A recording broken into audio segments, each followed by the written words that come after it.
একজন বুদ্ধিমান বাবা কখনোই তার মেয়ের জীবনের জন্য কোনো কিছুর সাথেই আপোষ করেন না। কারণ একটা মেয়ের জীবন সাজাতে গিয়ে একজন বাবা মার জীবনের সকল রং বিসর্জন দিতে হয়। আর বিসর্জন দেওয়া রং দিয়েই একটা মেয়েকে তিলে তিলে বড় করা হয়। তাই যখন কেউ আপনার মেয়েকে বিয়ে করার সময় ভালো রাখার প্রতিশ্রুতি দিয়ে তার ঘরে নিয়ে মানসিক এবং শারীরিকভাবে কষ্ট দেয়, তখন তার সাথে ভালো সম্পর্ক রাখার আর প্রশ্নই ওঠে না।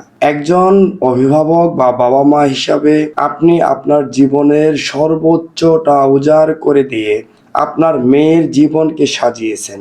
আর সেই সাজানো জীবন নিয়ে যদি কেউ ছিনিবিনি খেলে, তো তার জীবনকে ভালো রাখার বা তাকে ভালো রাখার মতো অবস্থা যদি আপনি চিন্তা করেন, এটা আপনার জন্য বোকামি ছাড়া আর কিছুই নয়। সুতরাং মেয়েকে বিয়ে দেওয়ার পর সর্বোচ্চ খেয়াল রাখুন তার জীবনের সুখ শান্তি নিশ্চিত না হওয়া পর্যন্ত।